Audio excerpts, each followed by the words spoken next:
Welcome to the Freedom Founder Podcast, the show that provides a platform for self-made entrepreneurs to share their stories on how they got where they are today. If you're a budding entrepreneur or a business owner looking for further inspiration, education, or motivation, then look no further. This is the show for you. And now, let's get started with your host, Zach Duggar.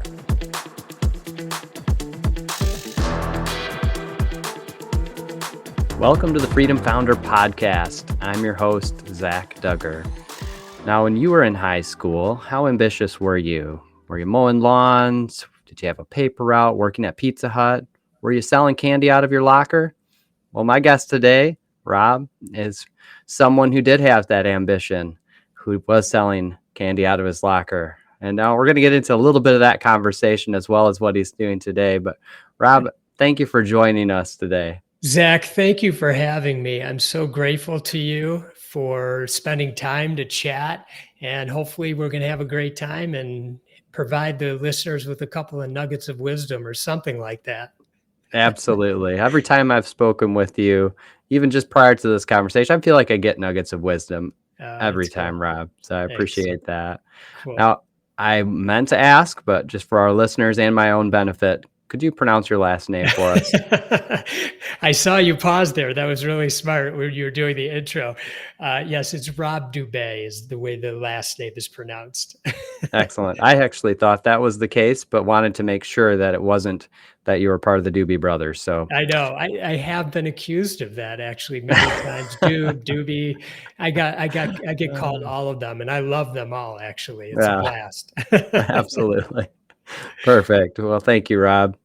All right. So with these conversations, I love to start with just that foundation. And I prefaced it a little. And of course, the details speak for themselves, but your ambitions in the entrepreneurial space got started fairly young. So talk a little bit about that early foundation and selling blow pops out of your locker. Well, who knew, first of all, and who knew that story would go on for this long? But people relate to it, let's be honest, especially entrepreneurs. My best friend, Joel Pearlman, and I had this idea to sell these blow pop lollipops out of our locker in ninth grade. His uncle owned a drugstore. He sold it, the packs of them. They came in a box of 100. We buy them nickel each, and we'd resell them for 25 cents out of our locker during lunchtime. And we'd have these baggies full of quarters that we'd be walking around with all day by the end of lunch. And so it was a great business. It was high margin. The customers loved the product. There was never an issue there. Just the principal didn't like it so much because these blow pops had gum in them. And so the kids would, be discarding of their gum maybe underneath the desks at time. But nonetheless, that's when the entrepreneurial bug bit myself and Joel, and you couldn't stop us from that point on. And I think so many entrepreneurs have that version of a story. Maybe, like you said at the outset, maybe it wasn't, candy. Maybe it was mowing lawns, delivering papers, whatever it was, just doing something that was where they're on their own and they're selling something, a service or a product. Yep. I spoke to someone recently who was selling flowers. I know someone else who was washing boats. And there you go. Yes. Yeah. There are so many different ways to scratch that entrepreneurial itch. That's and right. To find ways to earn an income, but also feel like you have that freedom and flexibility on your own terms. Yeah, exactly. Unless the principal shuts down the operation. Which is what happened to us. That's fair. Well, let's fast forward a little bit. So you mentioned Joel Pearlman, best friend. Yep. Sounds like you guys had such a strong bond and relationship that you persisted in business together, starting another company. We had all kinds of business through high school and college. And when we graduated college, we started imageOne together back in 1991. Okay. So we're going on our 32nd year, I guess it would be now. Okay. Yeah. Now, what is imageOne? What type of services does that company provide? So it's a managed print services company. Okay. We sell multifunction printers and copiers to medium to enterprise size clients, and we sell, service, and supply them within contracts. Yep. Excellent. So Yeah. when you got started, how big were your operations? What was your footprint and your market, your customer base? I think So, people think about the present 32 years later and they see this, larger company, they see a yeah. nice refined website. What does that early foundation look like? Yeah, so we actually started by selling generic toner cartridges, and we would do that process on our own of like it was called at the time remanufacturing a toner cartridge. We don't have anything to do with that anymore, but we started that in Joel's basement. And about 6 months later, we were able to move into the basement, out of the basement, into about a 250 square foot space in a town outside of Detroit, Michigan. And so what we would do is at 5 in the morning, we'd go into that office, we'd remanufacture these toner cartridges. And then after lunch, we would go out to deliver them to our clients. And while we were in these different office buildings, we would canvass the office. So we drop off the cartridges, we'd knock on doors up and down the hallways and say, the customer or the uh, office 3 doors down uses our service. Are you interested? And here we were, I don't know, 21 years old. And I think so many kind, loving people took a little mercy on these young kids who were just, trying to make a go of it. And we had a big problem though. 50% of the time our product wasn't working because Joel and I were not good at remanufacturing these toner cartridges. So when we would get back in the evening, somewhere around 5:30 or 6, we had an answering machine. Back then there wasn't a thing like cell phones weren't really a thing like they are now, and emails and all that. I'm aging myself. But and we just knew that blinking light was problems.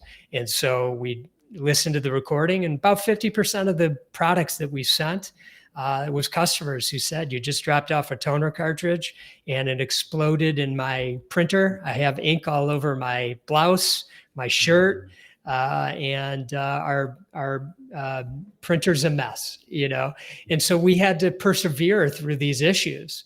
And, we just had an extreme focus on delivering an extraordinary experience to our clients. So the two of us would do everything and anything it took to make that client smile and be happy. If we had to pay for their dry cleaning, if we had to go buy them a brand new toner cartridge at the office supply store, which is not a good business model, I have to tell you. But we did whatever it took to retain the clients. And our business evolved. We got out of that part of it because we weren't any good at it, but we did have happy customers who knew that we were going to take great care of them. So, but it was a grind in those first 3 to 5 years. Yeah. Sounds like it. Sounds like youth has its advantages and disadvantages.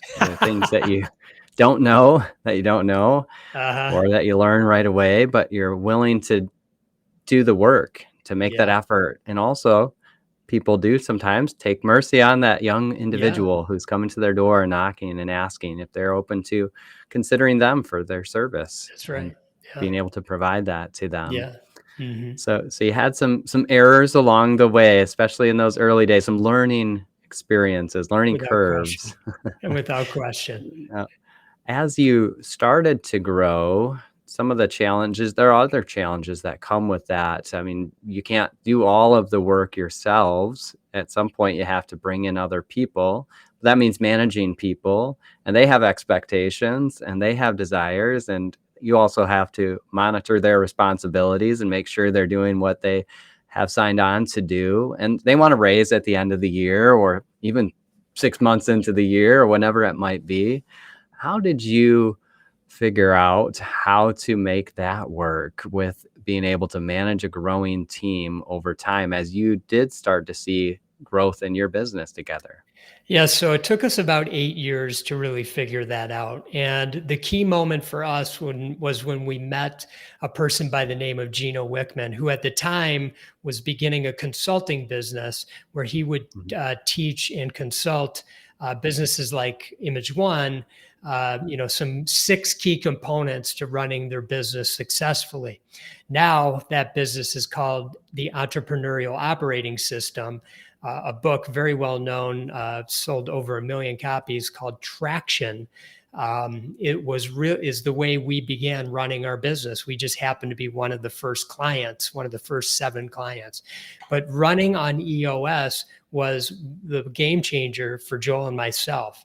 So it helped us get really clear on our core values and on our vision. It helped us get into good pulses when, as far as being on the same page with each other and our team members, having, making sure we were tracking the right things, like the critical numbers within our business, making sure our processes were dialed in and everybody was following them. So things like that were just really critical that we were not doing in those first 8 years. And what that did was it helped us gain a level of control almost over this operation that we had going on all of a sudden. And, I always like to share this story more just to say how impactful it was, more so than to have it sound like, I'm bragging or something, because I'm certainly not in this case. But we implemented EOS and we were so successful with it that within 4 years, we were approached by a public company who was interested in acquiring imageOne. And Joel and I ultimately sold the business in 2004. And again, the reason I bring up the story is that after they did a lot of due diligence, the president of that company had a conversation with me.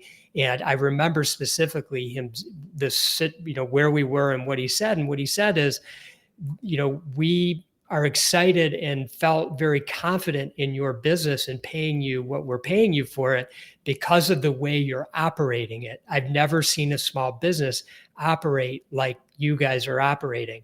And that was EOS. That wasn't me. That wasn't Joel. That was us just following the process. And I want to share that with your audience, because whether or not you want to sell isn't really the issue, but what it does is it creates value of the asset that you have, and your business is an asset. Please know that is one of your assets. It has value. And as you grow it, the value hopefully increases. Doesn't matter if you're going to sell it or not, but it's important to think about it that way. And so we were very fortunate in that, we implemented EOS successfully, and that this company noticed that was a positive thing when we went to sell. Now, I'll just finish the story by saying a little bit of dumb luck. 18 months later, they had a change in management, and they asked us if we would like to buy the company back, or really they gave it back to us. And so Joel and I, after 18 months, actually had the company back, and we've owned it ever since. Yeah. So, I mean, you came into that process 8 years, realized you needed some support, brought in a consultant to help establish systems in place to be able to monitor the operations, and somebody that has now been able to go on and help thousands of other businesses be able to implement that same system, and also wrote the book on the process that has been bought worldwide and over 1 million copies, as you mentioned. I mean, that process isn't something that people always think about on the front end, as having systems in place. And also, even though you did get to a point where someone came to you and asked about acquiring, you didn't come into it with that thought. So people don't always think about what that exit plan might look like, or if that would even be an option. So setting up systems in the operations allowed for an exit plan that wasn't even planned. But then, of course, the circumstances allowed you and Joel to return to the ownership of the company in 18 months later. That's right. Yeah. In starting imageOne, starting other businesses, you had to take the leap. You had to jump in and take that initiative to get started and start with a foundation. Whatever that foundation was at the beginning, it evolved over time and with support of others. There are many people that have that itch, that desire to start businesses and to get out there and start companies. I know you're doing other work now outside of imageOne to help entrepreneurs in different ways. And you've also been able to partner with Gino, the gentleman we were just talking about, the author of Traction, that started the Entrepreneur Operating System, that whole process, on some other programming that you're doing. And I'd love to talk a little bit about that, specifically eLeap if we could start with that and Sure. just share a little bit about how that got started and why that got started. What was that desire behind it? Yeah. So first, let me give a little bit of context. Yes. Gino created the Entrepreneur Operating System. He sold the company about 5 years ago, and they are on the fast track to, right now they have over 200,000 people that use the EOS companies, that use the EOS process. Now, Gino got thinking after he sold it. In my early stages, what do I wish an entrepreneur would know? And how can I help them improve their chances of success, or convince them maybe they shouldn't even do this? Because when you decide to become an entrepreneur and go into your venture, you're about to go into 5 to 10 years of a very challenging time in your life, because it's tough being out there. It's very rewarding, but it's tough. And it's important that you know yourself and you know what you're getting yourself into. And because we don't want you to have a challenging life for 5 to 10 years if at the end of the day it isn't bearing the fruits that you hoped it would. So he started to think, what would a company need? And the two of us, along with two other people, said, let's take this to the world. Gino wrote a book called Entrepreneurial Leap. You mentioned taking the leap a second ago. It's a really wonderful book. And what we've done is we've created an academy, the eLeap Academy, for early stage entrepreneurs with less than 10 employees. And so, we teach them some very important foundational tools for that stage of their business. We hope at some point that will help accelerate their growth, and eventually they'll move into operating on EOS, of course, or some other kind of platform. But it would make sense to operate on EOS because there's similarities between eLeap and EOS. Here's one of the first things we have entrepreneurs consider. Do they have these 6 essential traits? Are they visionary? Are they passionate? Are they problem solvers? Are they driven? Are they risk takers? And are they responsible? So we always ask at the beginning of the academy, are you all 6 of those, 5 of the 6?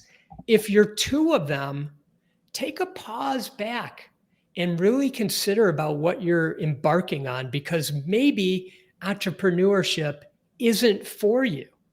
But if you are all of those 6 things, this is likely the path that you need to be on, because no other path is going to serve you well. You'll be unemployable. Yes. The satisfaction level just doesn't quite get there, especially if you are all 6 of what you just described when you're working for somebody else in that process. Have you seen an increase in number of individuals who are seeking that type of information? I just wonder at this point if more people are interested in entrepreneurship, whether or not they meet those 6 characteristics that you've just described. More than ever. First of all, entrepreneurship is being taught at major universities. It's things that young kids now talk about becoming an entrepreneur. Obviously, there's TV shows like Shark Tank would be the most popular one, but there's at least a dozen others that can be very specific, from flipping homes to starting a restaurant and everything in between. So it's really become part of our culture, and it's of interest to many people, many young people especially. And so, when I was younger, entrepreneurship was considered very risky. Thing is, it is very risky. That hasn't changed. But most of the time when I was younger, people would think if you were an entrepreneur, you were kind of nuts for doing whatever you're doing. Nowadays, it's more common, that somebody would want to become an entrepreneur. Thing is, but as I mentioned before, everybody isn't made to be an entrepreneur. And I don't know that you can really train someone to be an entrepreneur. And that's really what we're trying to bring out in our academy is, is this really for you? And if it is, we've got, a process to make sure that in your size range, you're going to have a strong foundation to increase your chances of success and be able to grow your business.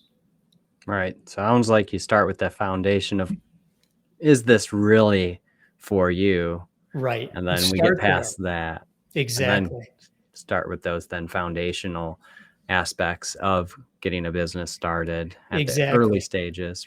Exactly. Things like, we actually have 8, we call must-dos that increase your odds of success. So it's important to have a clear vision. Like, where are you going with this thing that you just started? Yep. Understanding, are you a partner person?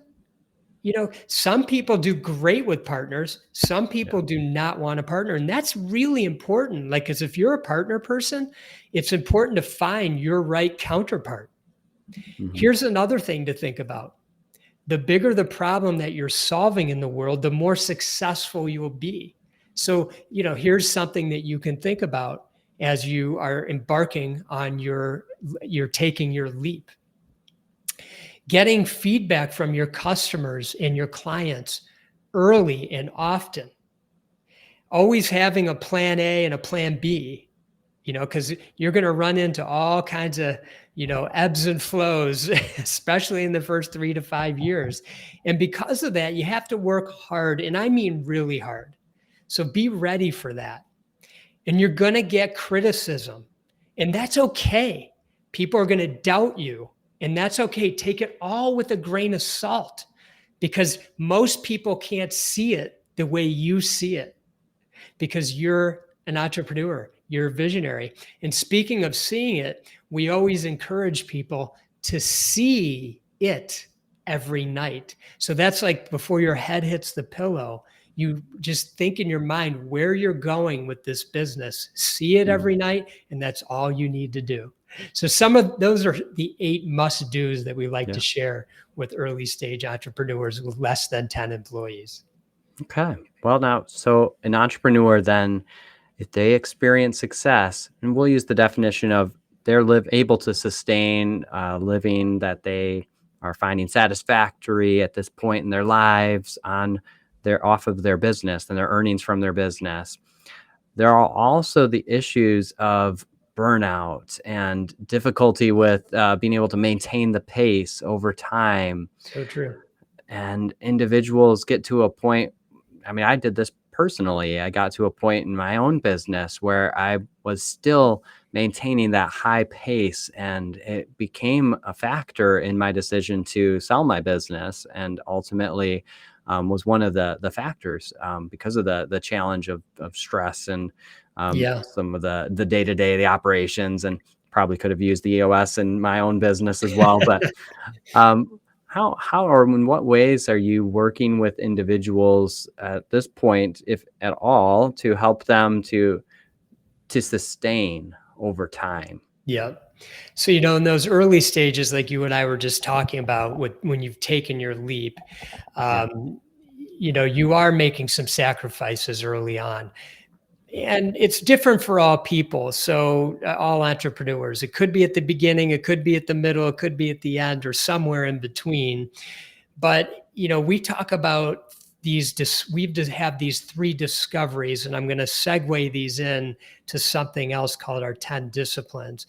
But we had these 3 discoveries. And the first one is that as entrepreneurs, we are driven.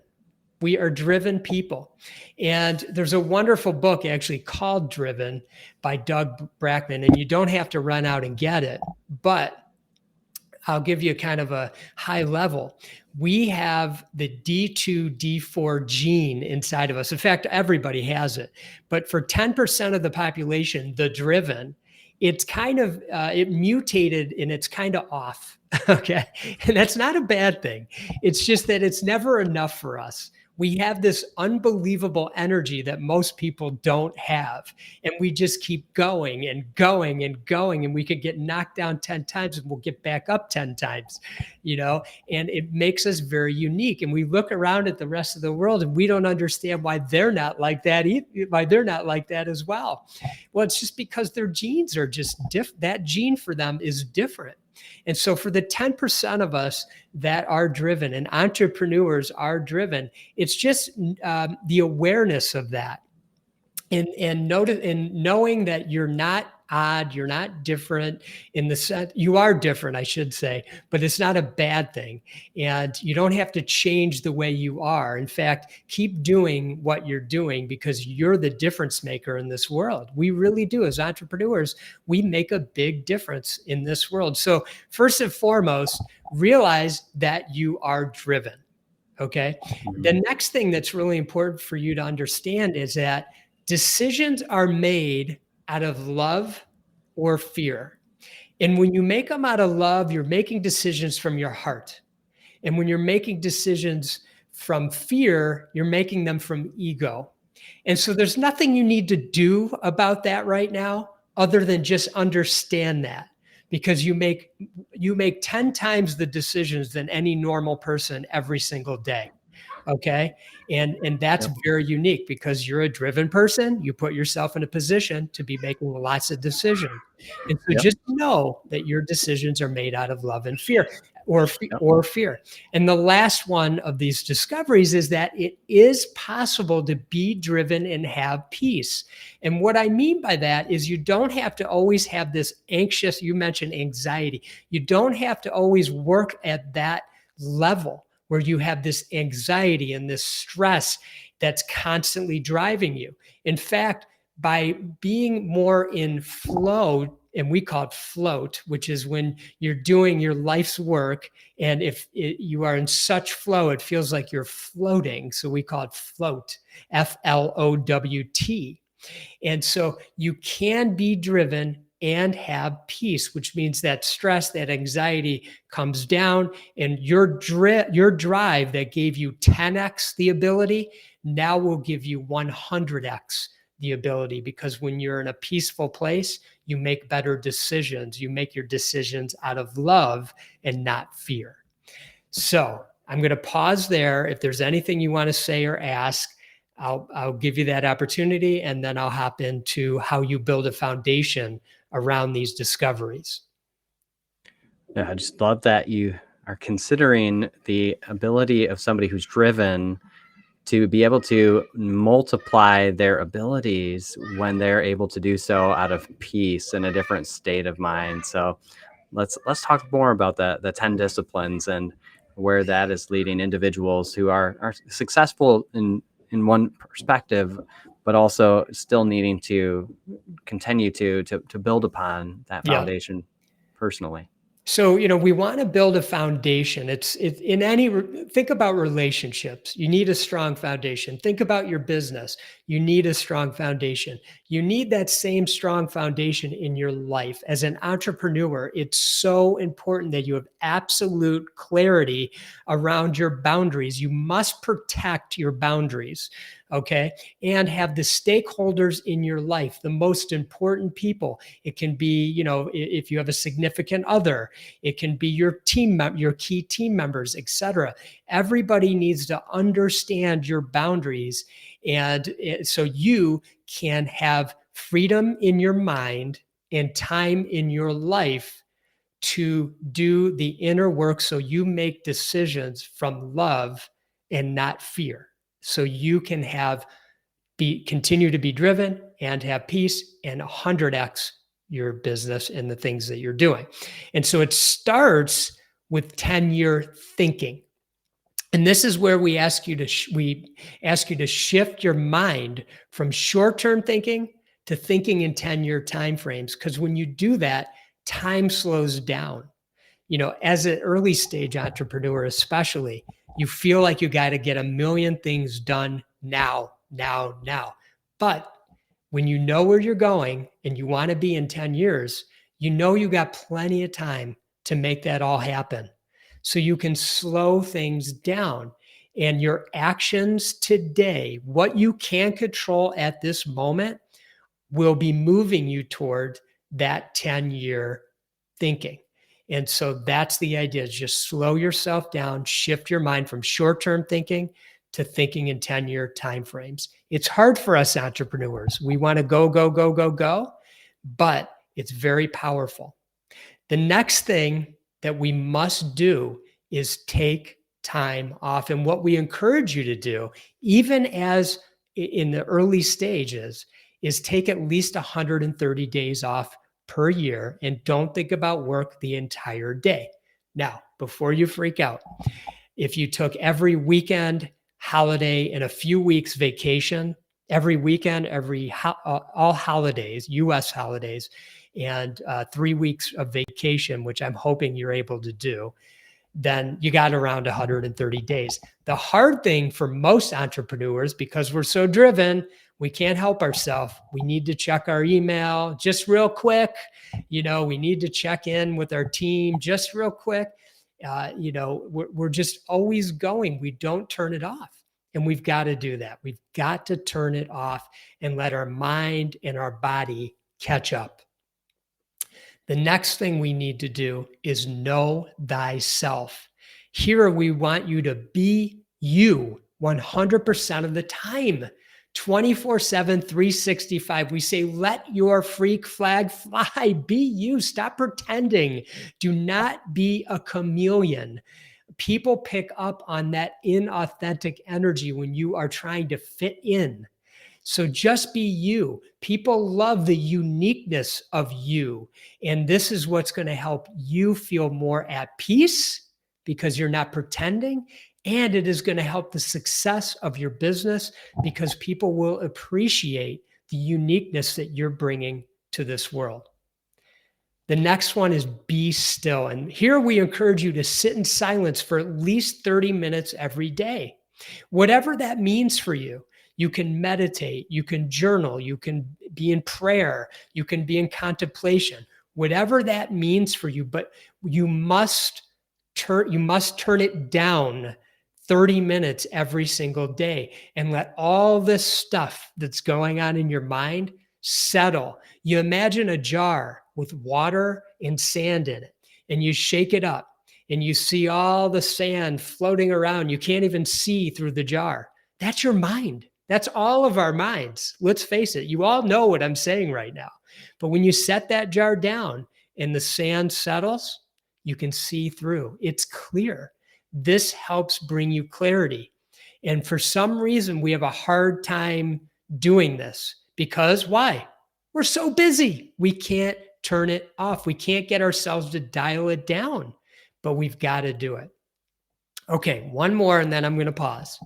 Know your 100%. And this is where we say, decide on and commit to the number of hours per week and weeks per year that you're going to deliver your value to this world. And you've got to dial that in. You have to play around with it. Do you want to work 50 hours a week? Do you want to work 30 hours a week? Do you want to work 80 hours a week? Whatever that is, find the perfect amount of time where 1 hour less feels like I got more to give, and 1 hour too much feels like I am getting burnt out. And it's so critical because what we want you to do here is always show up with the greatest amount of energy, both in your mind, the energy exuding from you, and the physical energy. So you're not drained. That's how you're going to grow your business. That's how you're going to recruit the best people to work with you, the best types of clients. And let's face it, let's go outside of our businesses for a minute. You're going to be better to the people that matter most to you in your life. And you know how important that is. Okay, so that's 5 of the 10, but I want to pause and just make sure that you don't have any questions or anything that you want to add in, Zach, and I can keep going or I can stop. It's totally up to you. Yeah, no, I think that those were already great pearls of wisdom just in the preface of those first 5 disciplines of the 10 disciplines. I know that many people in business, whether they've just started or have been operating for quite some time, still think they have to be on all the time, evenings, weekends, holidays, and it is a grind at that point where you're just focusing on it. Even if you're not actually doing anything, it That's so true. continues to mentally take up that space that makes it difficult to relax and to be present and in the moment with your family. And you mentioned that with identifying your 100% and realizing where your limits are and setting those boundaries so you can not only be your best self for your business, your employees, your clients, your customers, but you can also be your best self for those outside of work, your family, your friends, your relationships. Like those are all very critical. And I just highlighted a few of those that you mentioned, but I'd love to hear. I know we're going a little over the time, but if you can stay with me, I'd love to hear a little bit more of Want me the to keep going? rest Sure. of those Happy to if do you it. have it. Okay, let's Absolutely. round it out with the next 5. Let's do Okay. it. So again, remember, you are driven. Okay. You have that gene, that D2, D4 gene, and it's not popping the same way most people's do. And you're making decisions out of love or fear. And now you know it is possible to be driven and have peace. So you want this foundation in your life to get there. I shared with you the first 5. And so the next 5, as we build on the strengthening of that foundation. And the next one is say no often. And here we just say you have to say no to anything that does not fit into those first 5 disciplines. Here's a big boundary. And the reality is we have a hard time saying no. People ask us for things and we don't want to disappoint them. We are pleasers. We want to do good. We want to help. But what it ends up doing for us so often is it ends up having us do low energy things. And it takes up time, precious, precious time, where we're not doing the things that really move the needle, both for our businesses and in our life. So we really have to start pausing, maybe even saying to somebody, let me think on that for 24 hours and get back to you. Because that 24 hours where you think and you might say no, it might save you, 15 days of a commitment that you just got yourself into. So say no often. The next is don't do $25 an hour work.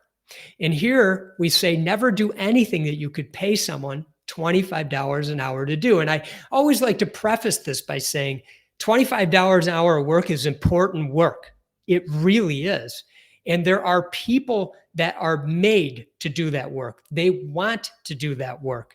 It's just you're building a company and you are not a $25 an hour worker as a result.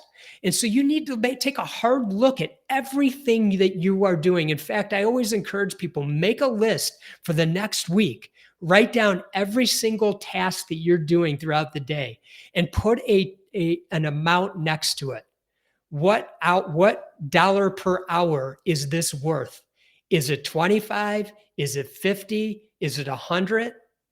And start thinking about what level of hours what dollars per hour should you be making. And as you look at this list, and I do this with people who are very successful, and you should see the light bulbs going off. These are people that that should be making 250. Well, they do make 250, $500 an hour, but they realize like 10 hours a week, they're actually doing $25 an hour work. Well, imagine if they replace that with 250 to $500 an hour work by hiring somebody to do that work. As an early stage entrepreneur, sometimes you have to get through a certain grind before you can do it. So I totally get it, but do it sooner than later. Do not overanalyze it. You will get a return on your investment. Okay, the next one is prepare every night. Before your head hits the pillow every night, document the next day's plan. It's so simple. So you simply, depending on what your tools that you use for your business, maybe it's your phone, maybe it's a planner, whatever, simply look at the next day. There's nothing else you need to do. It takes 5 minutes. Just look at what you have going on the next day, then go to bed. Let your subconscious do some work while you're sleeping. You're going to wake up You're going to be very clear about what your plan is for the day. And it isn't always business. It could be your workout in the morning. So when you wake up, you know, I'm going to work out right now because I looked at my plan and I know exactly what I need to do, when I'm doing it, and where I need to be. The other thing is we all have problems we're trying to solve or things that we're trying to be, we need some creativity. And when we do this process of preparing every night and we wake up, I don't know if this has ever happened to any of the listeners, but I know it's happened to me and it might have happened to you, Zach.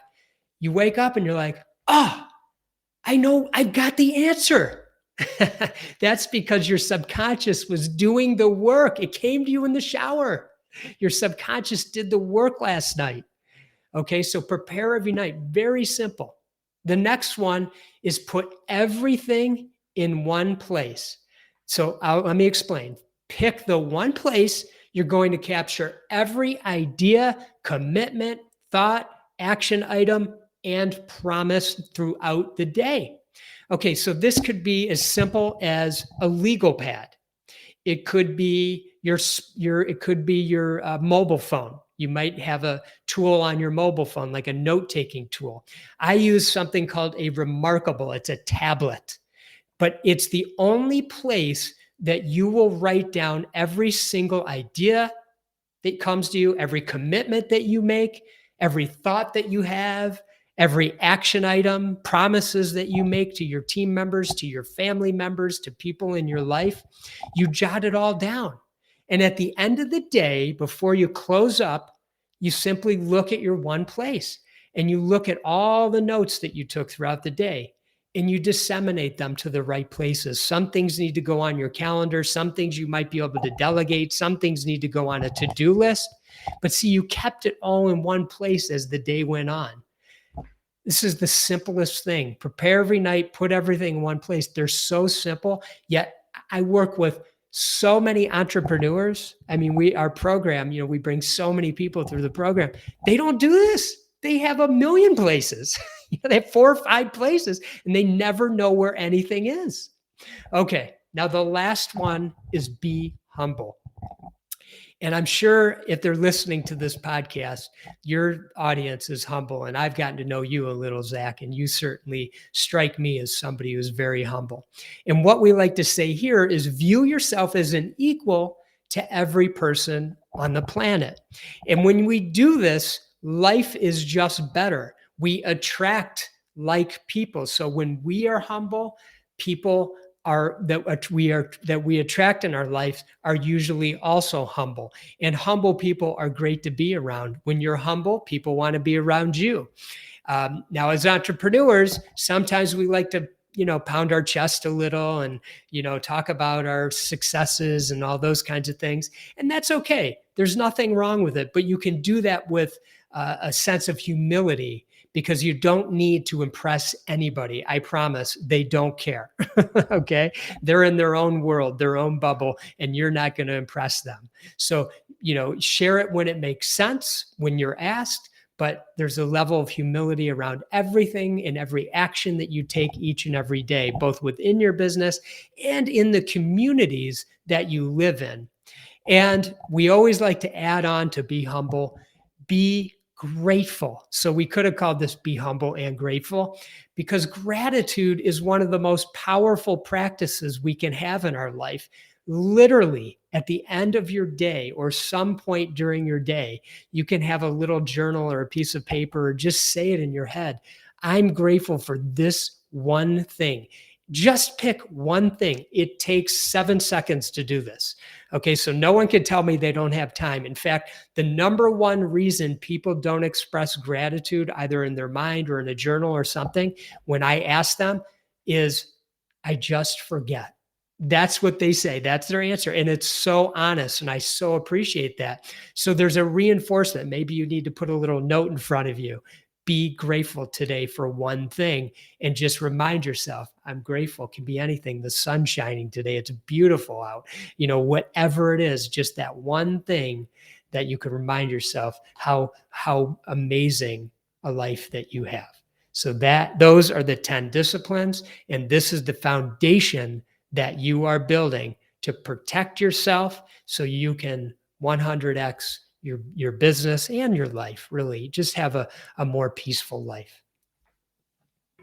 I love those foundations, Rob. I think that for anyone, really, they have an application in their lives. And some of those, like you said, they seem so simple, and they are, but yet difficult to implement if you're not intentional with your efforts and finding ways to remind yourself, even with a simple Post-it note, be grateful. And I think that it allows somebody, like you said, to even just think about tomorrow's tasks the night before, to allow your subconscious to work. I remember reading a book not too long ago, and that concept came up in that lesson I was reading on. So it just reminded me of that necessity to do that as well. And being humble, those people are such great attractants. Somebody who is able to communicate what they do, but without it being a chest beating type of scenario where they come in with the guns blazing to show off what they have to offer and everything they've done at this point in their lives. But that has its place, as you said, to share and to give information to others. But it can be done in such a great, humble way that just is a thing of beauty to watch, to be honest. That's how I feel about that. Yeah. But well, Rob, there's so much more that we could talk about. And I love that you are able to preface the 10 disciplines as well as eLeap. If any individual wants to find out more about what you're doing or these programs that you've discussed, what's the best way for someone to find more information? So they can go to robdube.com, ROBDUBE.com, and there you will find links to eLeap and the 10 disciplines. So you can look at our academy for eLeap. We have our next one is in October, and you can look at our coaching program for 10 disciplines. Our next one starts in September. And so that'll be the easiest one place for everyone to learn whatever they want to learn about any of those things that we talked about today. Perfect. I love that. One-stop shop, one-stop location, robdube.com. Now, I want to leave one further question that I like to ask all of my guests. Yeah. If you were to be handed $1 million today, no restrictions on that, how would you invest that in your business or another endeavor, and why? I know. Thank you, by the way, for for preparing me for that question earlier. And, I have to say, Zach, I thought a lot about this, and I thought, boy, I could go down a lot of paths with this, and it would probably be very too granular for the time that we have together. But, if I could split it up, if I'm allowed to do that, and I'm allowed to invest it into these entrepreneurs who are at an early stage, I would do more to get this content in front of them. So that whatever that meant from an investment standpoint, which it can mean a lot of different things. And that's the rabbit hole I don't want us to have to go down right now, but just investing it into, helping increase their odds of success, because I'm so passionate about entrepreneurship and our ability to literally change the world in both small ways and big ways. And then the other half going into the 10 disciplines, because, we Gino and I are coming out with a book in March of 2024. We just handed it over to the publisher, and it's called Shine. And, as you go through this entrepreneurial journey, our whole mission is to help 1 million entrepreneurs free their true selves. And when they do that, when they can free their true selves, they are going to make 100x the impact in this world than they're already making at 10x. So, so that I would invest the money that way to get more of that content out to the world as well. I love that. And Is that an okay way for me to spend my $1 million? Absolutely. Okay. I think it's a great way to invest in others in a way that they can then 100x their capacity and their offerings to the world. I mean, we hear a lot about 10x, but to 10x your 10x, what great impact, how much greater impact that would be for that individual, not only on their own lives and their family's life, but on the world in general. So I love that you present it in that way and that focus on entrepreneurship. Well, Rob, I really appreciate the time you spent. I'm glad we got into the 10 disciplines as well as eLeap. And for any individual who wants to find out more information, please check out Rob's website, robdube.com, ROBDUBE. You won't regret it. There's a lot of resources, a lot more information than we have time to share today. So thank you again, Rob, and I hope to talk with you again in the near future. Thank you, Zach. I appreciate you. I'm grateful to you today and for your thoughtful podcast that's helping to change many lives around the world. Thank you.